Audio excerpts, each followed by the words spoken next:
was already dead when her father was out there calling her name.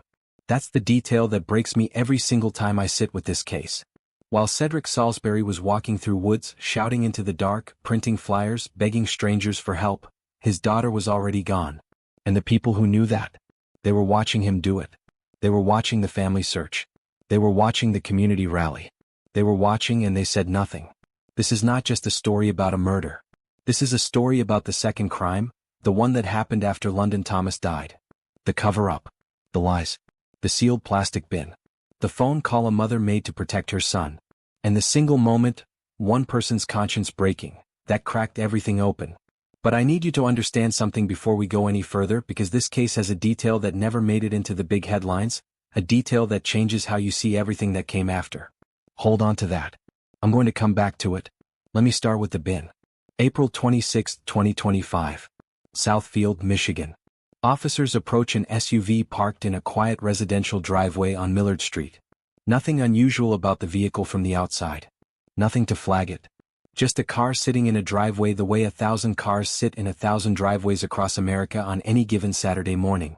But investigators have a tip. A very specific tip from someone whose conscience finally gave out after 3 weeks of silence. They open the door.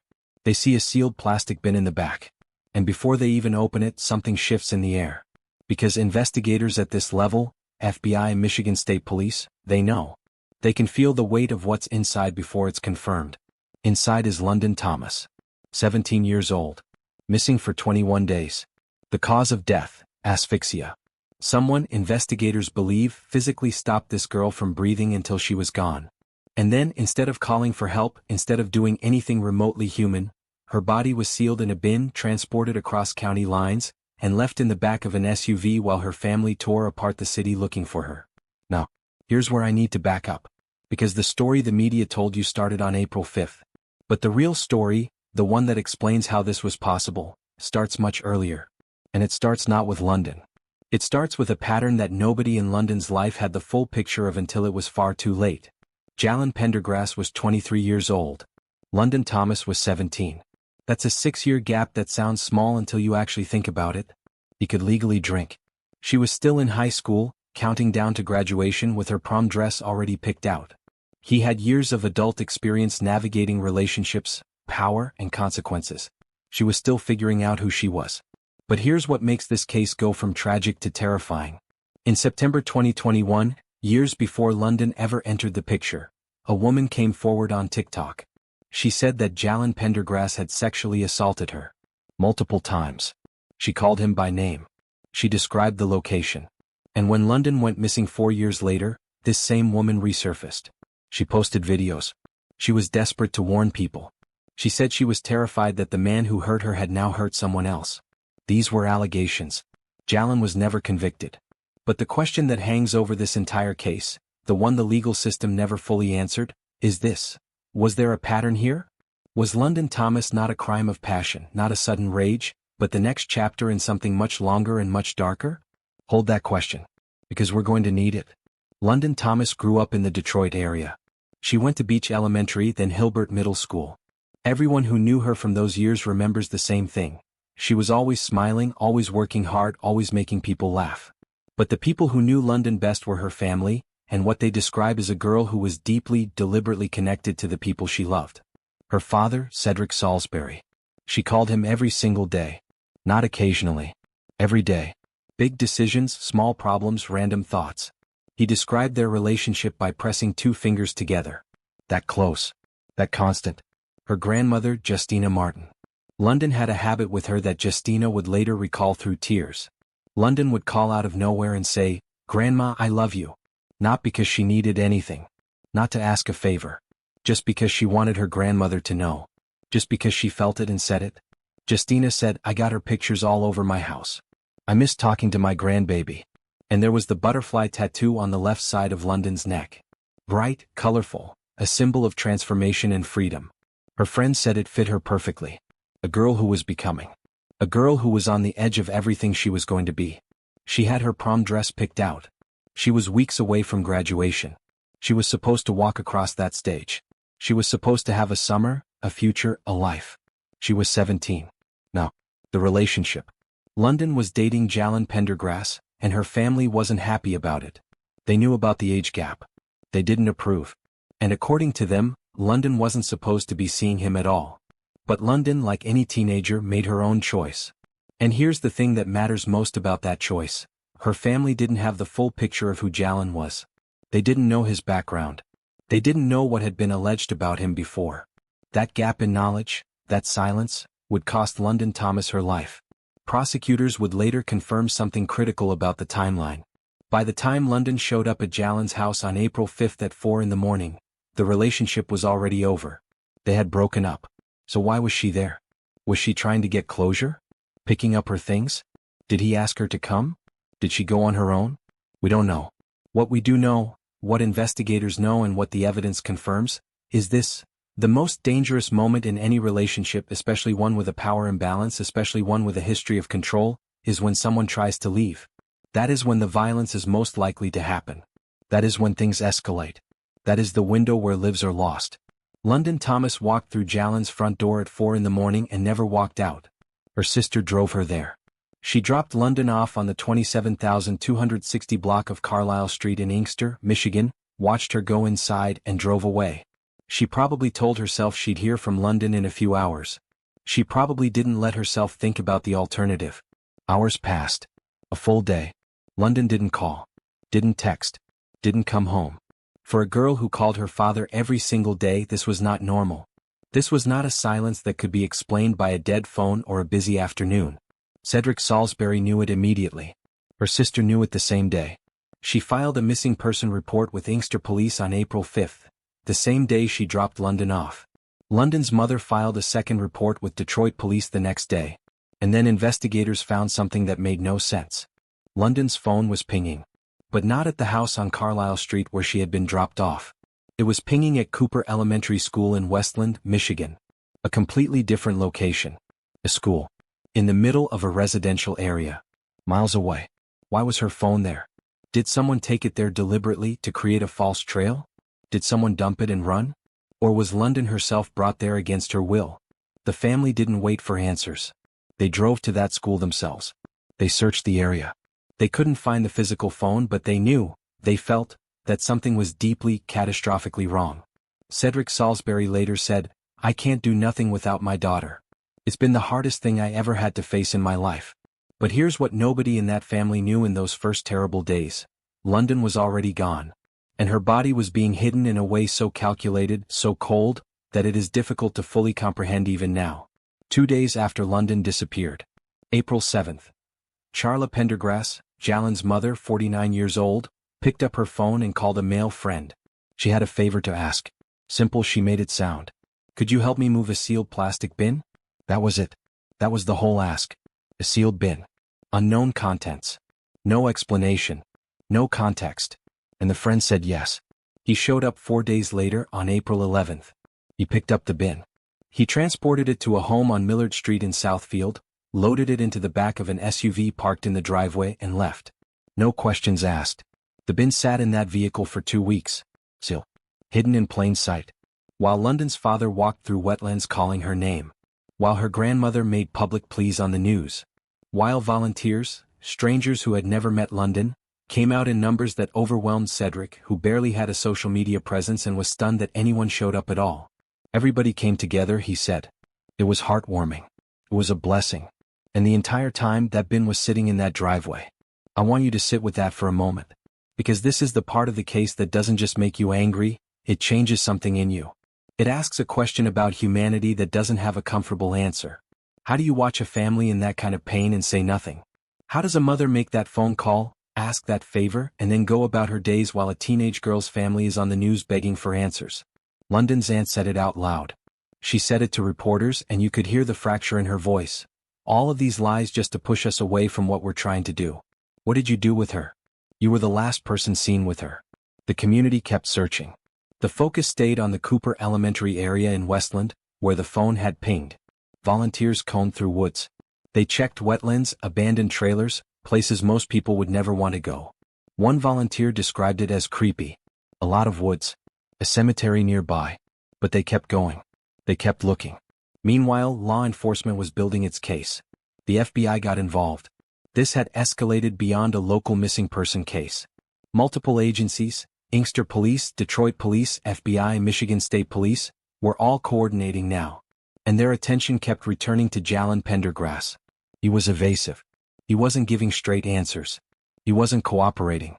And London's stepfather, Darnell Johnson, would later say, "It's always been heavy on my mind that they were involved somehow, some way." Investigators executed search warrants on the Carlisle Street property. The scene was significant. Vehicles blocked the street, officers surrounded the house. This was not a casual visit. Inside, they extracted what they described as concerning information. DNA evidence, phone data, text messages, call logs, digital footprints. A picture was forming.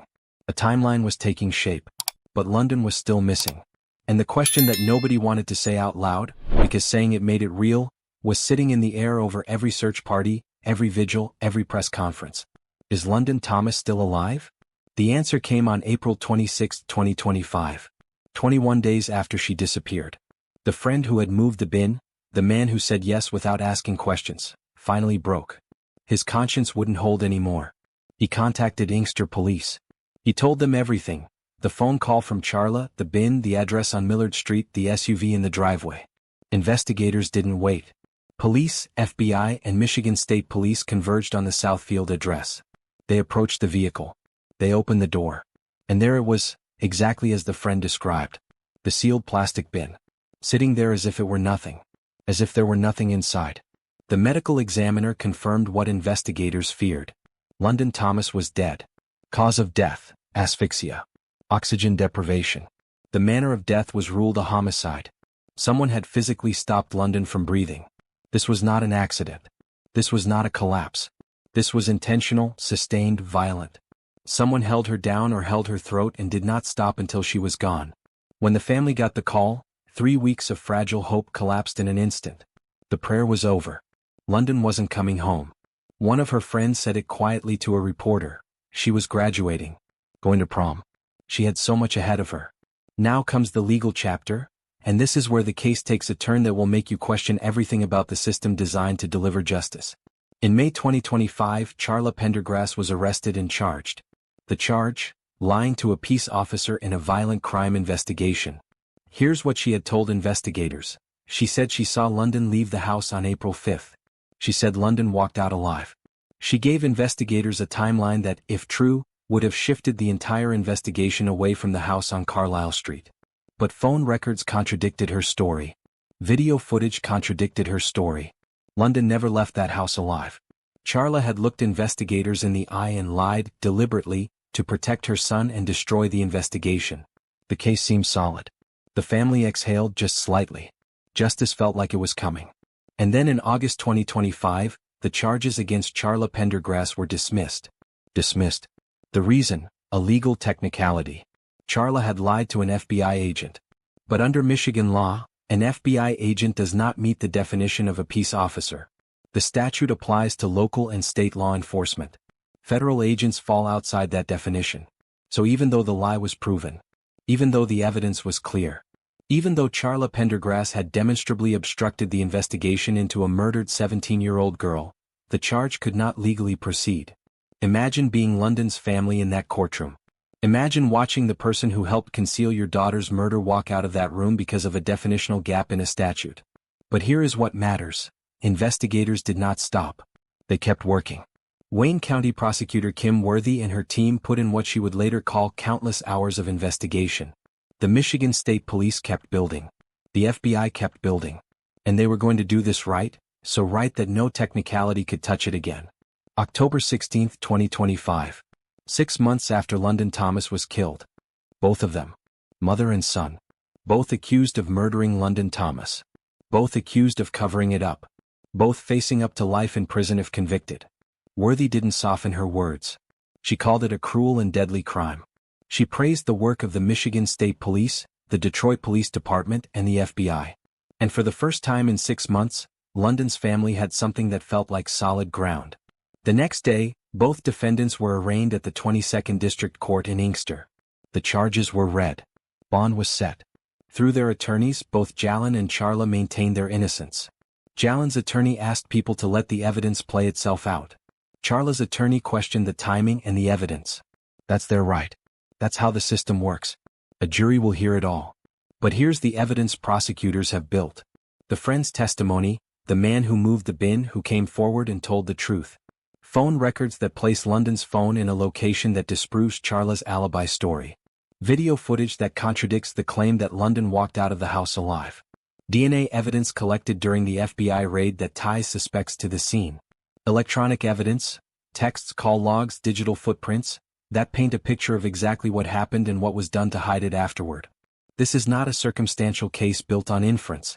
This is a case built on physical evidence, digital records, and testimony from someone who was there. And then there is this.